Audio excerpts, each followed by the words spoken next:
Hey, excuse me. John Barker here. Live stream test, probably number 6.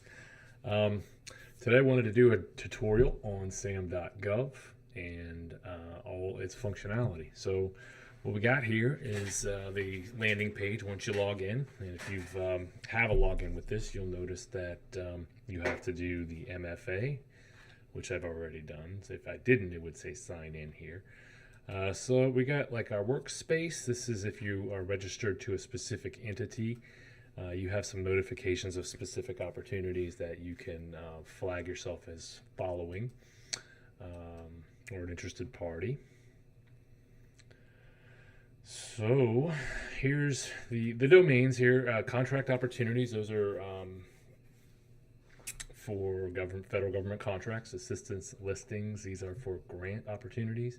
Entity information, that's for companies doing business with the government. They must be registered within the system.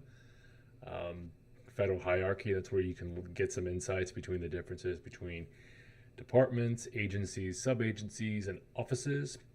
And finally, we have wage determination, which can be extremely important if you are doing business with the feds already. And yeah, you use those to help you with your pricing. They set the minimum wages for specific labor categories at any location in America. So if you're doing anything with relating to the Service Contract Labor Standards Act, I want to say it's FAR 52 222 20. I'm going to go check myself on that, or 46 would be my other guess, but I think that's professional compensation plan. Anywho, you can tell I'm a big GovCon nerd here, and as evidenced by me spending my time doing this live stream on sam.gov. So without further ado, we're going to go to contract opportunities. We're going to go look at, I like to do the keyword search here, so I'm just going to look for logistics. Now let's look for transportation. I met a new friend, I think a week or so ago, and they do kind of limousine services, and they were trying to see what kind of contract opportunities were available to them. So anyway, if you're seeing this, I hope this is helpful to you. I think we're meeting tomorrow, perhaps, but anywho, so yeah, type in the transportation there. You'll get 3,340 results. Okay. So what we want to do is, this is way too many for us to even look at right now. But what I want to get into is the notice type here. Now the notice type is broken down into these categories here. I'm not sure specifically what each ones are, but however, I do believe that companies just starting in this space need to really be focusing on sources sought and pre-solicitations. Now, a lot of companies will just go directly to the solicitation or the combined synopsis and solicitation, which we're going to add here as well. But the reason being that you don't really want to, the solicitation combined synopsis solicitations are cumulative effects of the government agency's office doing market research via the sources sought and the pre-solicitation phase.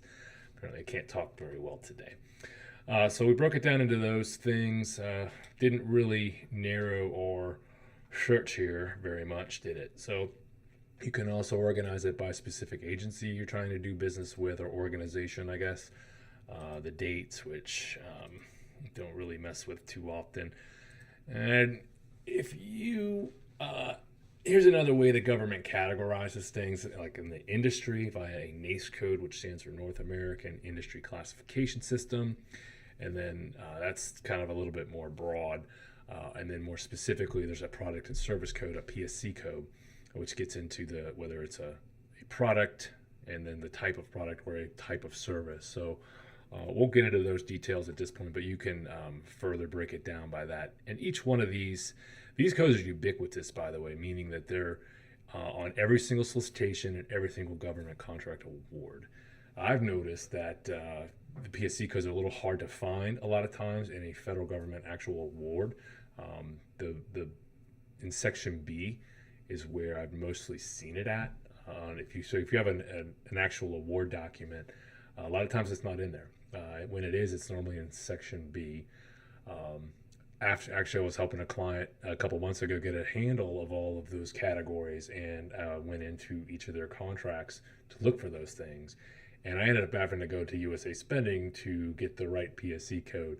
Well, right may not be the right word, but the one that was attached to the contract. The gist of it is contracting officers have to specify NACE code and product service code on every single opportunity that comes out. Whether it's the right one or not, that's debatable, of course. And a lot of them can qualify for many different ones. So I don't fall into the trap of searching specifically by NACE code or product service code, but it can be helpful in specific instances, I believe. Go by a keyword search. All right, so we still have way too many opportunities here to go through, so let's look for other ways to cut this out, right? So we can do by specific set-aside. So the government has a preference for doing business with small businesses now.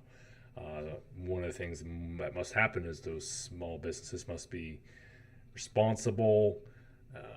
There's a couple other buzzwords for it that it's slipping my mind. It's like responsible, responsive, and ability to do work. Effectively, they're just not hoarding contracts to any geeks off the street, right? So you got to have a viable entity that with successful past performance.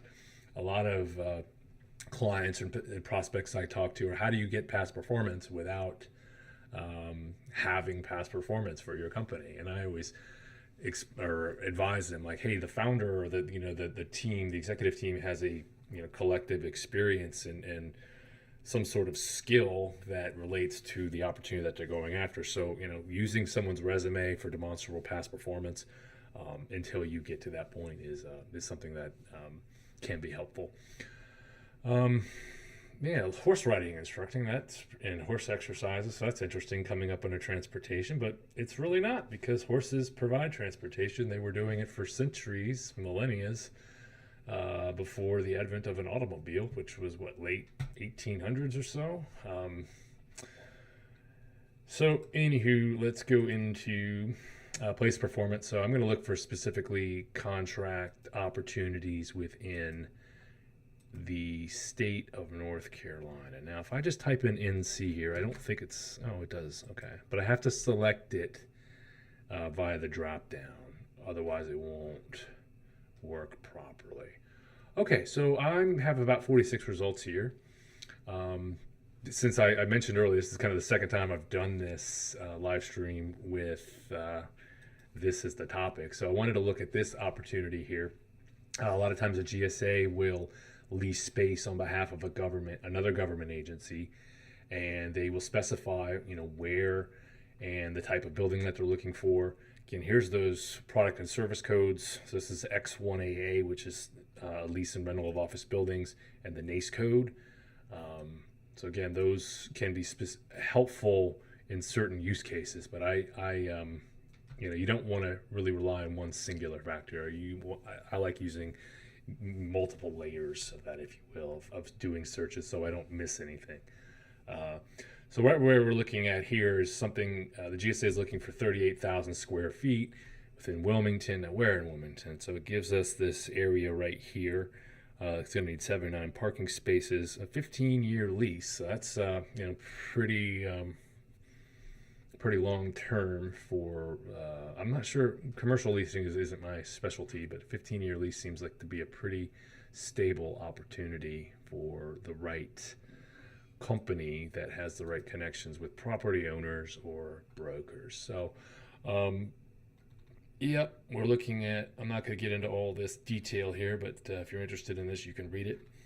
I did want to show this right here, and actually I already downloaded it because I just did this a few minutes ago.